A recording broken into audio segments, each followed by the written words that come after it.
You know, Dana White and I had a conversation about this when he was talking about how kickboxing has a negative stigma in America because of PKA karate, boring kickboxing that they used to have on ESPN. They would wear those big stupid slippers on their feet.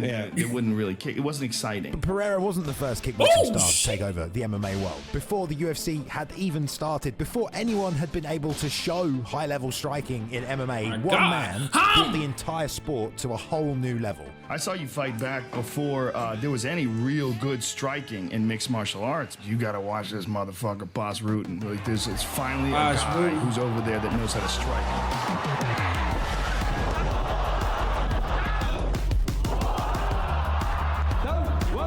The factory that cleans everything in your body is the liver, and if you give it a big bang, you know,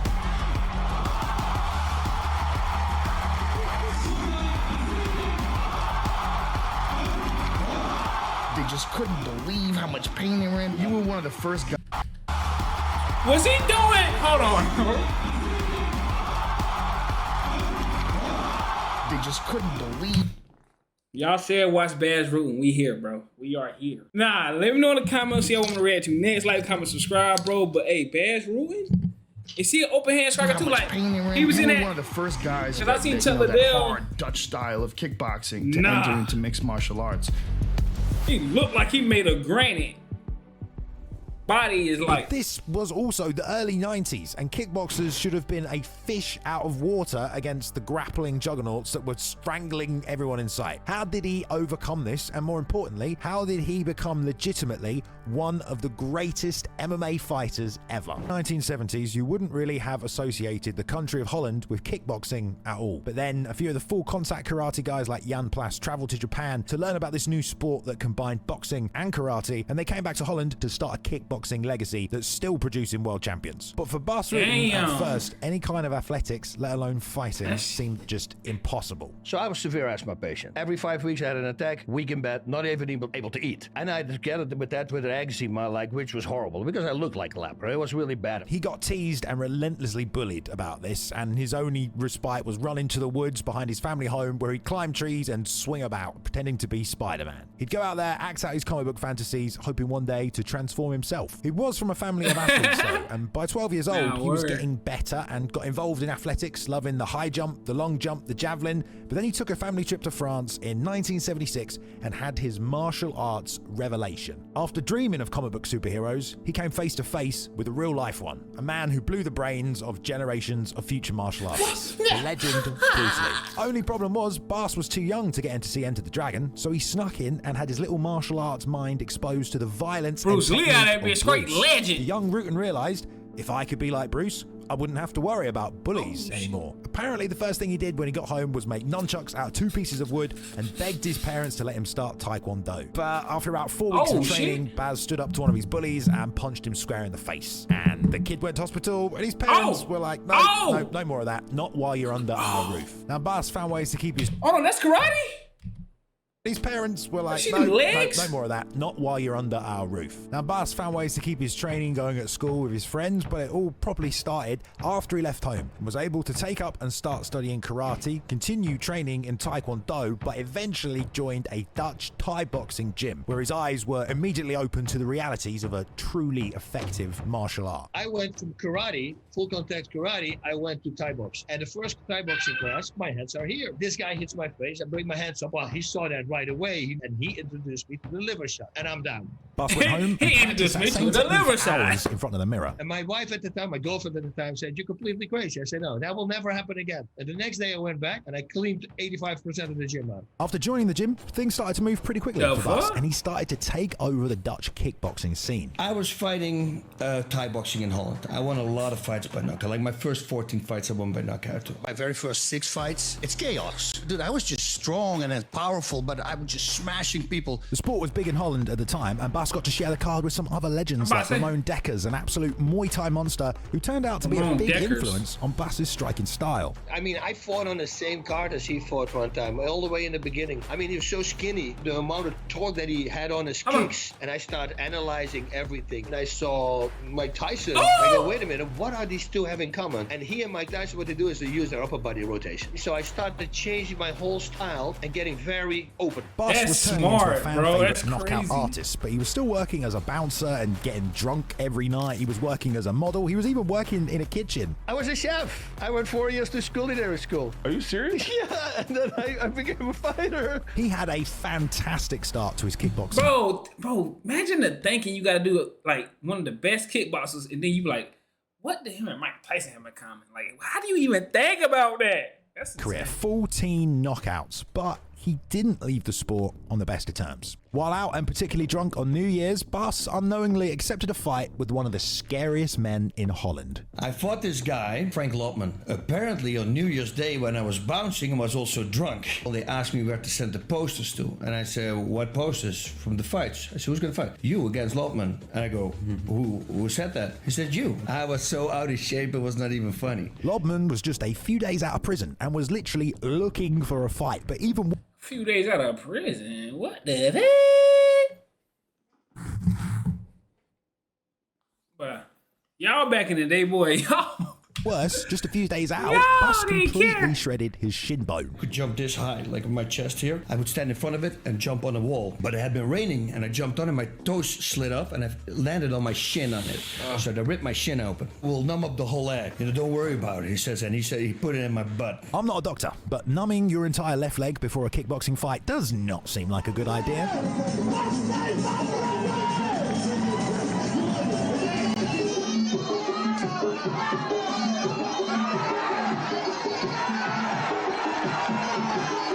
And the whole time I'm, and I'm shaking my leg and I can't feel my leg. It's like the weirdest thing,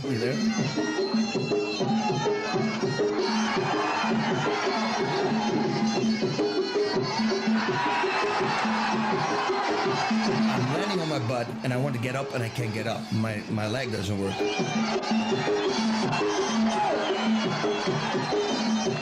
Damn. Then all the people start saying, see, I always said that he cannot fight. I said, okay, I'll fight another fight. And I shouldn't have taken that fight. And for Bas, he's admitted that was a bit of a wake-up call about getting blackout drunk and accepting fights, and also fighting while injured, something he didn't do in his next kickboxing fight against another Dutch guy, Rene Roos. Now, at the time, there were a lot of Dutch fighters who had, let's say, bad reputations as dirty fighters. I mean, you can just watch this one fight, Rene versus Heath Herring, and see what I mean. What happened?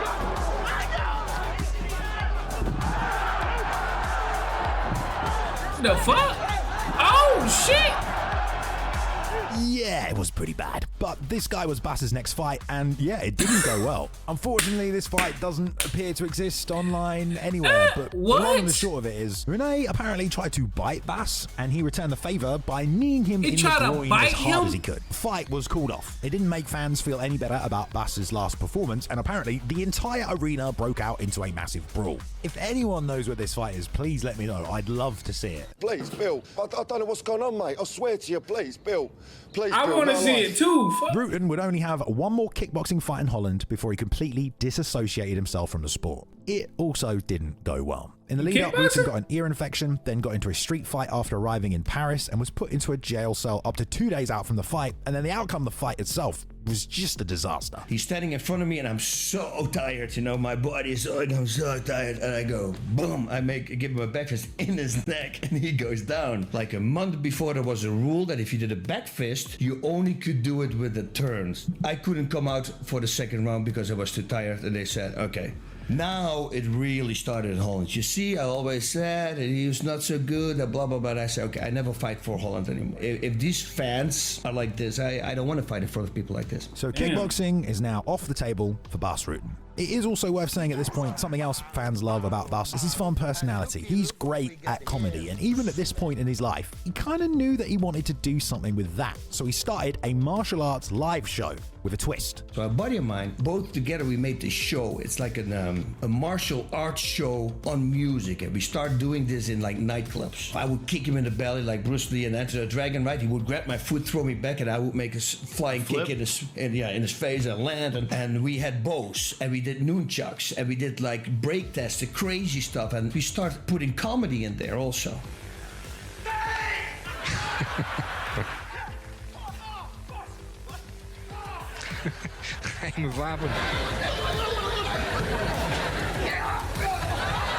And that caught on real fast. People really seemed to like that. First in nightclubs, then we started doing it on shows like events, big events. And then we were on Dutch TV, and then Eurosport saw it, and they had an event yearly in France. But just when it seemed like Bas might actually not have to fight people to make a living anymore, he got an invitation that would reel him back into the combat sports scene. Chris Dolman was sitting there, tough guy, you know. He called me to him and he says, "Man, you got some really good abilities, man. Did you ever think about free fighting? You know what it is?" He says, "No." Free fighting? We do that in Japan. Now, free fighting, no holds barred, whatever it was being called, mixed martial arts, none of those names really even existed at this point. Remember, this was before the UFC had even started. Pro wrestling had developed to a point in Japan that the wrestlers were kind of obsessed with pushing the realism and would just lay into each other. It's a very strange time in combat sports history and also very confusing. Some things are real and some things just aren't, but they mostly aren't. Chris Dolman was in rings of promotion that had these kind of matches. In 1992 and 1993, he was deep into this culture of sort of having real fights, but it also being completely predetermined. Even still... What the fuck?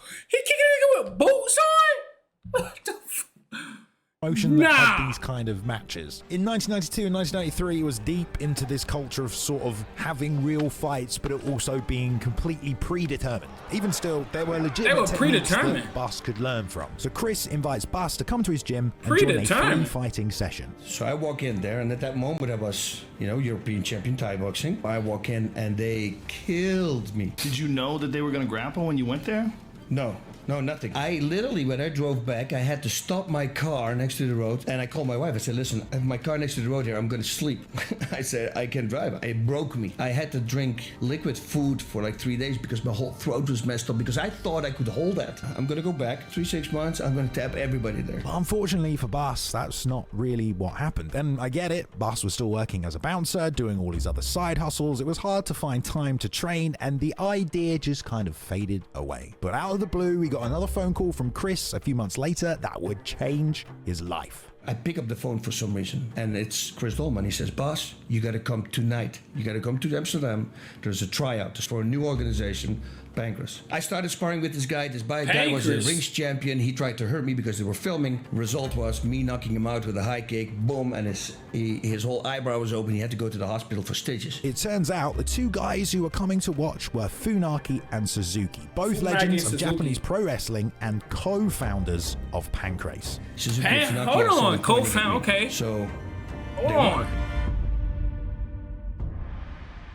Chapter 2, The King of Pancrase. The world of combat sports in Japan worked very differently from what was going on in Holland. Like I said, it had come from the pro wrestling days, where everything is as much a spectacle as possible, so simple concepts like weight classes were just not even part of the thought process for something like Pancrase. So this tall guy walks in. "How are you doing?" I said, "Nice." You're the promoter. He goes, No, I'm fighting you." I go, "Fighting me?" I said, "What's your weight?" He was like 33 pounds heavier, right? Promoter walked in. "You're the promoter?" "Yeah." I go, is he not too heavy?" He goes, No. Everybody fights everybody. There's no weight class." Everybody fights everybody. So acting, right? Remember, Bas was used to the world of Thai boxing, where 6 pounds was a different weight class. I thought it was weird there was no weigh-ins. Wait a minute, did we talk about a weight? But the surprises kept on coming. "How many rounds were we fighting?" He goes, One.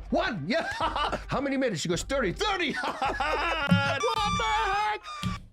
They doing 1 round, 30 minutes. Oh, this is legendary. Oh, I gotta see this shit. 30 freaking minutes. These rules were tailor-made for the Japanese guys because they were really good submission guys. That's why I put those R's on my hand. I had to stay relaxed because I'm such a hothead. To make things worse, Bas was also going up against a number 4 ranked guy in Japan. Despite all of that though, Bas Rutten's first MMA fight was an absolutely flawless performance.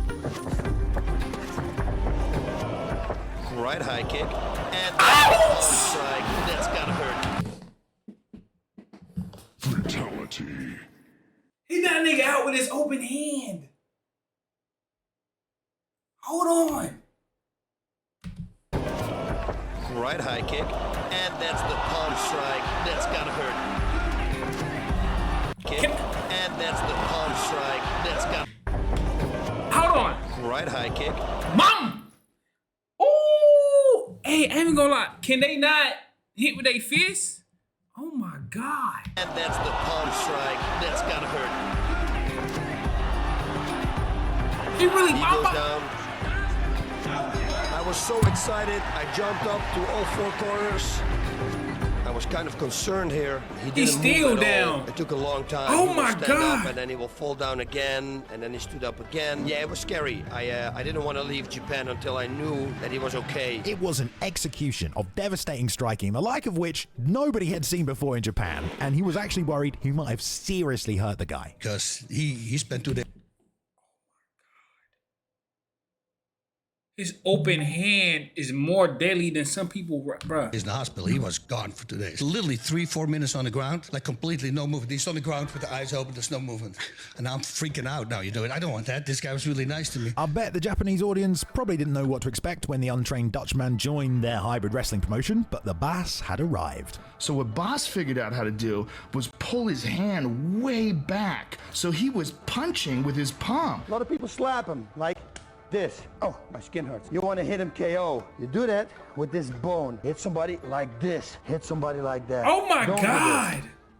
Apparently, though, on the day of his second Pancrase fight, they woke him up super early, made him travel all day, arriving at the venue 5 hours before the fight. I mean, honestly, not the first time we've heard of foreign fighters getting this treatment abroad. Rampage talks about this when he went over to Japan to fight Sakuraba. Apparently, though, because of the time difference and the flight, Bas had only slept 1 hour. And so fight time came, and he was feeling pretty sick as well. And here I went for a guillotine, but I really didn't know anything on the ground here. I was sick. Bas was able to survive some of these early submission attempts because in Pancrase you were allowed to use the ropes to escape a submission. Because let's face it, the guy had zero training at this point. And with Bas being so sick and tired, he wasted no time going straight for the finish.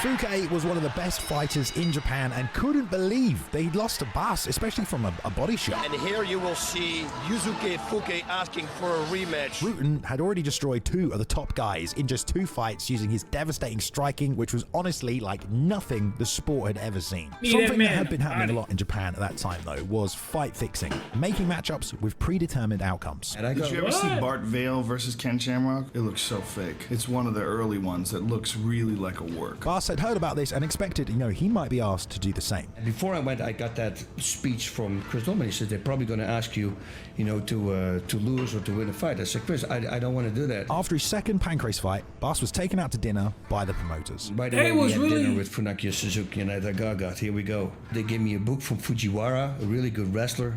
I thought you guys were going to ask me something. He said, what do you mean? He says, well, Chris Dolman told me that you're probably going to ask to throw the fight. And Suzuki told me straight in my face, I will never ask you such a thing. So apparently he never did. But what he did get next was the #1 guy in the whole of Japan, Masakatsu Funaki. 1-2 fights, the first 2 fights in Pancrase, and one guy in Holland says, he says, Bas, everybody was saying, oh, he's going to lose, he's going to lose, he's going to lose. And one guy says, Bas, whatever happens, they never take this away from you anymore. Bas was still not getting any proper training in for these fights, mind you. The first 9 months, I did 2 times a day, 12 rounds on the back, and then I would spar with my kickboxing students. And during this time in Japan, he bumped into Ken Shamrock, who told him about this tournament in America with no rules. I heard that name, but I don't know too much about Ken Shamrock. I heard that name, though. I have seen that name in the comments. Y'all said watching. Let me know if in the comments y'all want me to watch Ken Shamrock. The UFC. Rutten said it sounded like a 70s post-apocalyptic movie, a dangerous and stupid idea. He was ready to have a great career and a great time in Japan, so he didn't even think about joining the UFC. He was far too focused on fighting the #1 guy, Funaki. Now, by now, everybody knew that I was a striker. Oh my God! Oh, knee to the head. That's the perfect example of me showing that I didn't know anything. Just 2 minutes in though, and Bas lands a punch, not a palm strike from the bottom, and he apologized, and Funaki took advantage. I hit him with a closed fist, which was not allowed in Pancrase, and he went right away into the toe hold. That was a very painful experience. Even though he'd managed to beat some of the best guys in Japan, clearly Bas had a lot of things to work on. And in fact, he'd end up winning his next 2 fights by submission. Vernon Tiger White tried to take him down and ran into a guillotine, but against Takahashi after that, Bas basically snapped the guy's leg in half. Oh, they again matched up Bas with the #1 guy in Japan, Minoru Suzuki, who'd never lost in Pancrase and had also managed to submit Ken Shamrock, and he'd only ever lost to Royce Gracie at this point. I'm walking on the street, Royce right? Gracie? And we see, Damn, these must be some...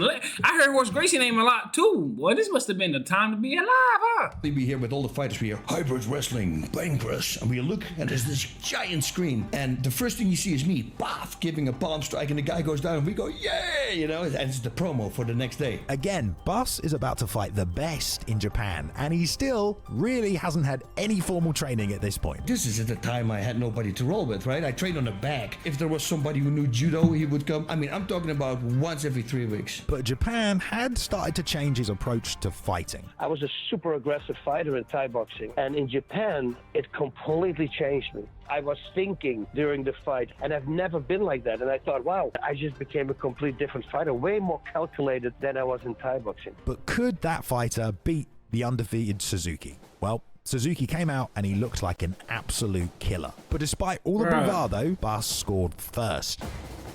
Down. This was the moment that my wife left. Beautiful double leg takedown from Suzuki. I love the moment in this fight you can hear his coach asking him to follow the R's on his hands. And then in one athletic flash, it was all over with another sickening liver shot. Look at the people in the audience, they can't believe it. It's over. I beat the unbeatable Minoru Suzuki. To the fans watching, it was an incredible performance. Suzuki was considered basically invincible and an amazing catch wrestler, but despite his striking background, Bas had shut him down. He hit him across his head with an open palm. Rutten was about to find out in his next fight that unless he stepped up his training, he was never going to get past the world's most dangerous man, the guy called Ken Shamrock. Both Bas and Ken were masters in completely different disciplines. Nice right palm straight from Bas. Oh! And a nice exchange again. In completely different disciplines. Nice right palm straight from Bas. And a nice exchange again. A little bit aggressive. Oh! Hey! But striker versus grappler, especially in the 90s, we knew how that one often played out. And the odds were about to catch up with Bas. And I didn't know anything. He's got a heel hook. Up. And there's a escape. A little bit later. Ooh, that was a good heel hook. 2 lost points. This is not good. Ken still, though, had to work seriously hard to get Bas out of there as he kept finding his ways to the rope to escape. I'm escaping again. Ken thought he won the fight, and I tapped. But for Rutten at the time, he was just years behind Ken on the ground. This is so painful to watch, ladies and gentlemen, if you could only believe what I feel right now. And now I make a stupid mistake, and now he's got a clean choke on me, and that's over. Now it was clear even to Bas at this point, he needed to start learning submissions. And for his next fight against Jason De Lucia, he again got another guillotine choke. Pancrase then announced the start of the first King of Pancrase tournament, and in the opening round, Rutten had drew Frank Shamrock, Ken Shamrock's brother, and he had a second chance to test his new ground game. It's a beautiful takedown there, and go for a choke. I roll him over. This was Frank's Pancrase debut, and the fight turned into an absolute classic. It was so close with both guys constantly reversing each other and landing shots. Armbar now. Well, he rolls out. Come on, kick to the head. Oh, that was a beautiful kick. But neither guy could finish the other, and it went to the judges. Judges went for Frank Shamrock. I thought they should have gone for me. It was another setback for Bas, and he was they gave it to Frank Shamrock. That's tough. Before it even started. And it was actually he lost to both submissions on the way to the final, where he fought Manabu Yamada for 30 minutes and was crowned the first king of Pancrase. The promoters still believed that Bas was one of the best, and so they gave him the guy who fought Ken in the championship final, Yamada. And Rutten put on an incredible performance. This man stood 30 minutes against Ken Shamrock and couldn't submit him. Ken had gone 30 minutes, and in just under one, Bas had him. I gave it everything I had. I kept squeezing. This was kind of scary because I really thought I killed him there. You could only imagine the impression that this gave the fans. I felt like there he was broke only his one neck. fight to make, the rematch between Ken and Bas, and all Rutten did was train specifically not to get knee barred. I was training 3 weeks with a person, and I said, listen, I want you to tell me how to stop me from getting into a knee bar. But of course, it was going to happen, right? This guy had taught Bas that there was only one thing he needed to worry about, the left leg. But that wasn't true, and Ken completely surprised him. Oh, shit. The loss in this rematch to Ken changed Bas forever. He never wanted to let that happen again. His kickboxing had always been his best weapon, but now he was going to have to get real elbows deep and dirty in the sweaty I don't want to see that shit. Fight against me made me who I am. After my third loss, that's when I got really mad at myself because it was a loss by submission again. I said, I need to find one guy, and I found one guy, Leon Van Dijk. He was 19 years old at the time. But instead of seeking out a high-level grappling coach, Bas just grabbed one of his buddies and they would roll and then literally write down on paper how they escaped. Both we didn't know anything, and we would watch tapes. I would see a heel hook, for instance. I would write down how it works. Now let's break this down. Let's see how we can make it better. Say, okay, how can you escape? Well, if I push this way, okay, so how can I stop you from doing this? I mean, that's just crazy. Even at this point in his career, Bas found the best way to train was with his buddy. But, you know, every day I was looking forward to train, especially when I added the ground game. And I would see a submission, oh shit, I'm going to try it out today. I would submit my wife in the middle of the night. We'll wake her up. He submitted his wife in the middle of the night. Nah. That's hilarious. You did it by yourself from scratch. Everything. No high-level instruction at all. Nothing. Absolutely insane idea, but one that's crazy. That would actually work extremely well. Bas started to arrive early in Japan for his fights. He even started training at the Pancrase dojo, where he kept his eyes open and wrote down everything he saw to practice at home with Leon. And it immediately began to pay off. Now I'm getting good on the ground. Now I'm training 2 times a day, ground fighting. Liver kick, hook, and now heel hook on his right leg. And that's it. In his next 2 fights, Bas tapped Maurice Smith and then Jason De Lucia again, both with leg attacks, and both in just about 2 minutes. And then Rutten would have the chance to really test his newfound skills in a rematch against Frank Shamrock.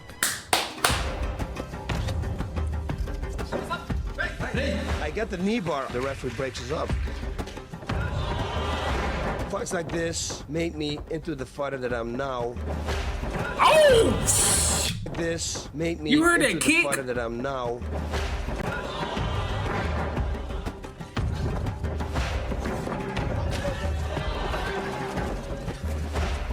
And here we got a stretched knee bar. Yeah, I got a knee bar. You see, this is the second time I have a full knee bar the rope, and the referee breaks us up. Once again, neither guy could finish each other, but this time, Bas got the decision. That was 4 wins in a row, and he was once again going to get a shot at the Pancrase Openweight Championship. It meant another rematch, this time against Minoru Suzuki, the guy who'd been undefeated when Bas beat him the first time. But Suzuki had just beaten Ken Shamrock and claimed the title. He beat Ken Shamrock? Despite all the training though, Bas was still taken down by Suzuki multiple times. But jaws started dropping cage side as Bas started to get the better of the grappling. I roll into a knee bar there. Hey! Suzuki threw up a knee bar, which is the last submission Bas Rutten ever gets caught in. Minoru couldn't believe it, and then Rutten saw his chance and took it. Bam!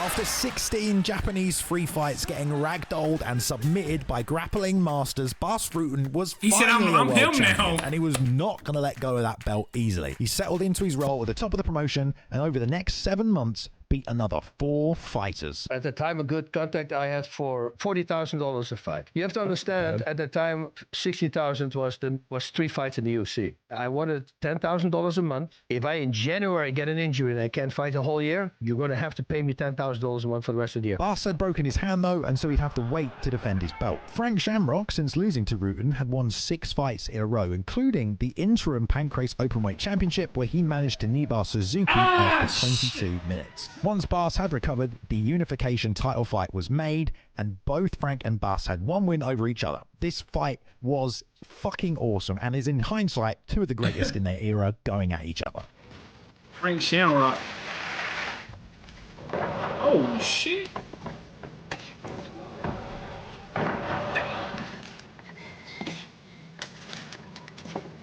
Oh!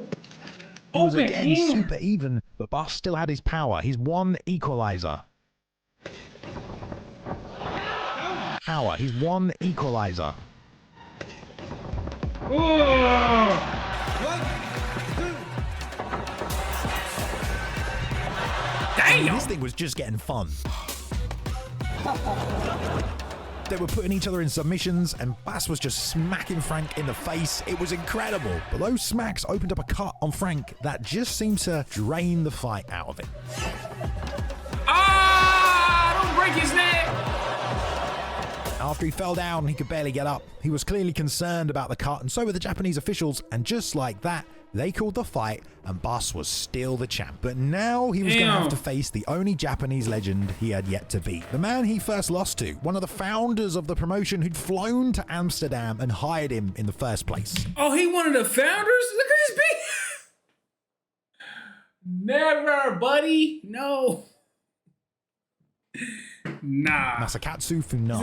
This guy was on a 6-fight submission streak, and just the year before, in 1 minute, he submitted Bas's training partner, Leon. Immediately, Rutten's sub-defense was being tested by the Japanese catch wrestling legend. He's going to reverse my foot upside down. Watch. It's turned 180 degrees. He's going for a knee bar. Okay, but I saw that coming.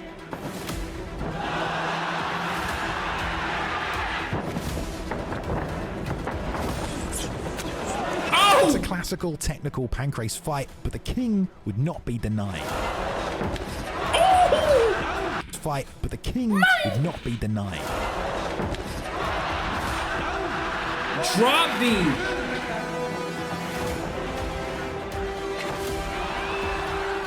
With this one, I broke his nose. And then this fight turned into a massacre. Bum! Bum! Bum! Bum! Ooh!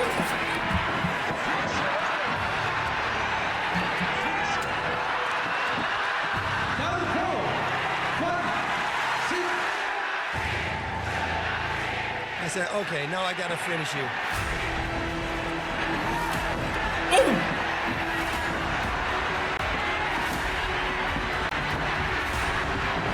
Stop the fight, bruh!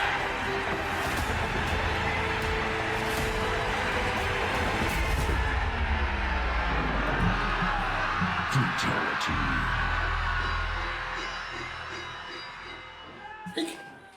My king!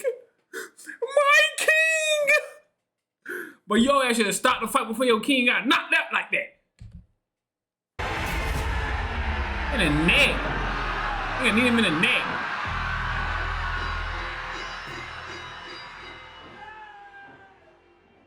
It was a beautiful performance from Bas Rutten. The only loss Bas hadn't avenged at this point was those 2 to Ken Shamrock, and he'd long left Japan and was now fighting for super championship fights in the UFC. But it's easy to forget that this Dutch nigga lost to Ken Shamrock, and Ken Shamrock left. Funaki and Suzuki could submit was a guy who learned grappling basically by himself watching videos. Unfortunately for Bas, at this point his pregnant wife became ill. There was a chance of losing the baby, so he didn't go and defend his Pancrase Bro, the fuck? Damn.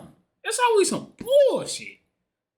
title, and that's when Pancrase asked him to resign, and he did. Wow. After giving up his title, Bas continued to fight in Pancrase, extending his winning streak to 18 fights, undefeated. All the promises he'd ever made about never being submitted again, and after losing to Ken the second time, they'd all come true. His time with Pancrase was about to come to an end, but all the time he'd spent in Japan was just the beginning. He'd become an international sensation that people in America were starting to take notice of. There was only one place left for Bas to conquer, and he moved his family to the US, ready to join the UFC. Word?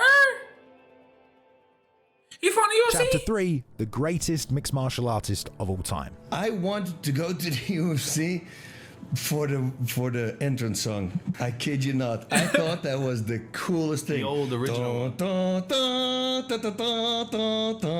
And that really, they came ask me. I said, but that was the deciding factor that I said, okay, I want to do it. Bas's UFC start didn't exactly go smoothly. The anticipation from the fan base was massive. You know, Rutten's win streak was legendary, and there was only one person everyone wanted to see him fight: Randy Couture, the UFC heavyweight champion. At UFC Brazil in October 1998, Bas and Randy were supposed to fight, but unfortunately, it fell apart. Randy Couture has elected not to defend his heavyweight title. Randy was having his own problems with the UFC, and he ended up vacating the title and switching places with Bas. He went to Japan to compete in Vale Tudo, Japan, and imagine the frustration for the fans, and Rutten had just arrived in the US. Instead, Bas was there cage side doing commentary that night at UFC Brazil. What is it about the Ultimate Fighting Championship which makes a fighter of your caliber want to own that heavyweight belt? It's the biggest tournament in the world, the most known tournament in the world. This belt is the most important belt. The UFC put together a said this belt's the most heavyweight tournament to see important who would get to Mark fight for Coleman. the title. It meant that if Bas wanted to become champion, he'd first have to get past Tsuyoshi Kosaka at UFC 18.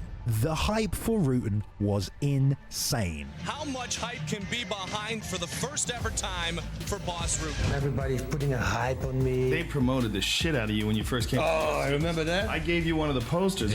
Brian sold it on eBay. I used to have the old posters called the world's best martial artist. Greatest martial artist. We boast the greatest mixed martial artists in the world. The anticipation of the hype has been so utterly outstanding. Goldberg said he had photographic reflexes and called it perfectly though. More anticipation than any fighter in Ultimate Fighter history. In the cage though, in a new environment, things didn't go perfect for Bas. Damn, He got what? taken down quickly by Kosaka, something that happened a lot in Pancrase, but he couldn't really get anything going and ate way more ground and pounds now he was in the UFC. And actually, quite controversially, John McCarthy stood them up twice, even with Kosaka in mount. The fight went into overtime, but Bas had another weapon he'd started to master before a lot of other heavyweights: conditioning. He waited until there was 1 minute on the clock left before he absolutely attacked Kosaka. Rutten with the knee. A cut underneath the left eye of Tsuyoshi Kosaka. Another knee. It hadn't been a great start, but the finish was brutal and the crowd went insane. Bas revealed though in the post-fight interview that his career had nearly been over before he'd even got to the UFC.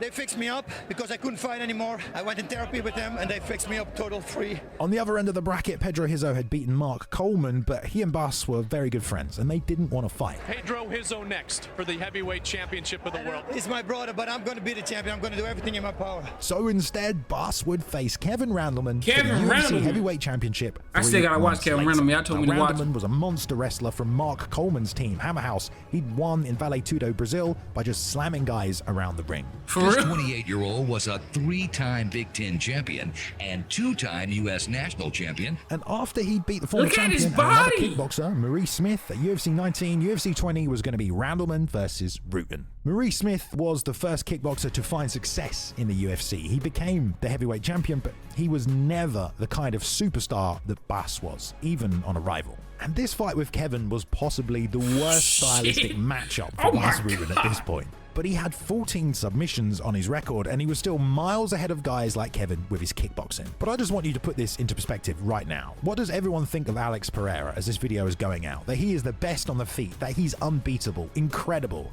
Well, this is exactly what people thought of Bas as well, that he was the best. For the UFC Heavyweight Championship of the Oh World my- to tell you who the greatest mixed martial artist in the heavyweight division is in our universe. And you know what the funny thing about all this is that Bas wasn't even really a heavyweight. He had to drink water was on the 203. day of the weigh-ins to get himself above 200 pounds so he could fight for the title. He's not Maurice Smith. Maurice Smith was 220. I'm nervous of Bas Rutten's kicks because he's quick. But at the same time, if I get knocked out, so what? Kev was so nervous that apparently he said to Bas before the night of the fight, "If you don't kick me, I won't take you down." Well, I can tell you that is Word. exactly not what happened. It is the most He said, "You won't kick me, I won't take you down." in the world of mixed martial arts. About 10 seconds in, Bas threw a kick, and about 20 seconds later, he was on his back. With the former champ Mark Coleman calling him on, Randleman split open Bas with an elbow. I'm sure he would probably do that. He doesn't want The ref stood them up to check on Bas's cut, and his nose was smashed. Yo, your nose is broken. You tell him if you want to continue. A broken nose, but no bother to Bas Rutten. The fight continued, and Bas cracked Kevin with one hard body kick. He was taken down, but this is where the fight gets controversial, because from this point, Kevin is completely gassed, but he stays on top and does, well, nothing. Whenever they got stood up, Bas would get taken down again, and the crowd started to just go silent. The fight went into overtime round 1, where again, Rutten was on his back, throwing strikes and going after submissions, and Kevin was unable to muster the energy to do anything. Then it went to overtime round 2. Rutten landed another kick, but the same thing happened. All Bas could do was attack off his back, but he landed 41 strikes in the final 3 minutes. Randleman only had like 13. The final horn blew, and the greatest mixed martial artist in the world just spent the entire fight on his back. The judges were split, but they declared Bas Rutten the new UFC heavyweight champion. It is my great pleasure to declare you the new UFC heavyweight champion of the world. Then he broke my nose and I was considering quitting. Then I think, fuck it, man, I'm going to. His last 2 rounds going to be my rounds. Even when he takes me down, I'm going to punch him. He'll not hit me. That's what I just did. I just unloaded. Among the fans and media, though, this was a controversial decision and still is to this day. But here's the thing, guys, okay? And we were talking about this in the office. We don't really think it is that controversial. There was a point in UFC history where you could win a fight just by laying on top and doing nothing, or a takedown. Right, you gotta do something, bro. Thankfully, that's not the case anymore. The rules these days mean you have to do damage. You can't just control or backpack a guy. If Bas vs Kevin had been scored today, I think they would have given it to Rutten. If you look at the numbers, Bas landed almost 4 times the amount of strikes. Oh, yeah, bro. We ain't doing that. Yeah, Bas won that, man. We ain't doing that. Man, come on, man. We don't care how many times he was on the ground holding them down. This is UFC 20, okay? This is before MMA had adopted boxing's rule system. The scoring criteria is kind of what it's like today, based entirely on damage. Bas ended up going to the hospital, but that was only really from, what, the first 6 minutes of the fight? After that, Kevin didn't really do anything. But I honestly think he deserved to win that fight. The plan for Rutten after that was to stop fighting at heavyweight finally and try and become the first fighter to win 2 belts in 2 weight classes going down to middleweight. But after a long career and a 21 fight win streak, all the fights had finally caught up with him. What made you stop? Pain. That neck injury, Yep. I brought it all. I may only had 2 UFC fights. He the GOAT. It's crazy. That's insane. Went to the Randleman fight. I was hurting. I couldn't sleep. I was on sleeping pills for such a long time because of pain. There was always pain in my neck. Tore biceps, like throwing a left hook in the air. Pack. I go, oh my God, what's going on now? You know, I start breaking down. At this point, the legacy of Bas Rutten was already set in stone, and he started to transition into TV show work, commentating back over in Japan and Pride. And although he kept trying to fight Randy Couture for a while, ultimately it never came together. While in Pride, Bas tried to make a comeback, almost taking a short notice fight against Vanderlei Silva, and when Ken Shamrock Why niggas be trying to fight the Savage? Y'all better leave him alone. Alright, I won't go now. Let go now, I won't go now. to Pride as well. Bas wanted to avenge the only loss he hadn't, but Ken just didn't want to fight him after already beating him twice. Rutten, though, would make a return to the sport for a one-off fight in the WFA 7 years after he'd won his UFC title. They offered me a lot of money. He says, who do you want to fight? Hickson. That was the first I said Hickson. Right. They said, we don't have the money for that. It's never going to happen. When they said Kimberly Paul, I said, are you sure? I said, man, I just hang out with him in Japan. When he fought in Japan, it's kind of weird. I said, no, he actually wants to fight you. I said, oh, cool. And then, yeah, he got tested positive. So that was then Ruben had to take his place. Ultimately, he fought Ruben Villarreal. Oh, he came back. Both guys were past their prime, but Bas still conquered with his leg kicks though, and he'd extended the win streak to 22. His work as a commentator in Pride will forever resonate with fans as one of the best to ever do it, and he got to train and influence the careers of other great fighters like Mark Kerr, and we'll probably see that soon in the Smashing Machine movie, where Bas is apparently playing himself. What's more... Oh, Mark Kerr. That was him that the Rock was playing in the movie. Because I was seeing that. I seen the trailer and stuff, but I ain't really watch it. Mark Kerr, okay. Interesting. More important, though, I think, is all the kickboxers who followed in Bas Rutten's footsteps. Mark Hunt, Mirko Krokop, Alistair Overeem, all came from the kickboxing I gotta world watch of K1 all of them. I already watched Marco. MMA. If y'all want to watch the video Marco, check the playlist. Marco, I watched Wanderlei, the Savage. You know what I'm saying? I gotta watch Alex. In Japan, just like Bas had done, before eventually transitioning to the UFC, where each of them became international superstars. None of those guys could win a UFC title, though. Really, it was the arrival of Israel Adesanya that restarted this kickboxing boom. His entire career had been all kickboxing, overseas in China, before he switched to MMA and became... If y'all don't know, Izzy is one of my favorite fighters of all time. He in my top 3 favorite fighters. I didn't say best fighters, I said my favorite fighters. Just to let y'all know. Champion. And of course, he was dethroned by another kickboxer, Alex Pereira, a guy who's now ascended the MMA ladder and pretty much sits at the top. And how did he get there? Using his incredible kickboxing skills and experience. And he's probably the biggest new star in the promotion at the moment. More than anything though, I think it was the passion for martial arts that helped inspire so many future fighters. Bas really cares. Really cares about Pioneer, the art of man. fighting. How about his call during Hello Japan? I mean, he just let that guy have it. Hello, Japan. Oh my God, this is so... Hold on, the what? art of fighting. How about his call during Hello Japan? I mean, he just let that guy have it. Hello, Japan. Why the fuck would he do that? Oh my God, this is so dumb. Why? Bas Rutten will go down in history as Hello, one Japan. of the greatest mixed Shut martial your artists in the ass. sport. If you want to write up a list of pioneers, well, here's one guy who brought the dangerous striking of kickboxing into the world of MMA and was able to adapt and learn the ground game to the level that he was beating complete experts. A guy like Bas Rutten is really a once-in-a-lifetime individual. That's Not a only fact. a guy with the skill and ability to become a world champion, but the passion for the sport, the personality of a TV show comedian, and at one point, he really was the UFC's biggest superstar. And Hold on, bro. I gotta. greatest mixed martial artist in the world. That is, bro. If you think about it, bro, that's insane. Like the way that different sports got different peaks of superstars, bro. But Bas Rutten, I'm gonna keep it 100, bro. The open hand guard. He only had 2 fights in the UFC, and what's the GOAT of the UFC? That's insane, bro. I didn't know they had open hand fights, free fight competitions, bro. I gotta watch more of that, bro. I gotta watch actual highlights of just free fights. I ain't gonna lie. I want to see people just get open hand knocked out.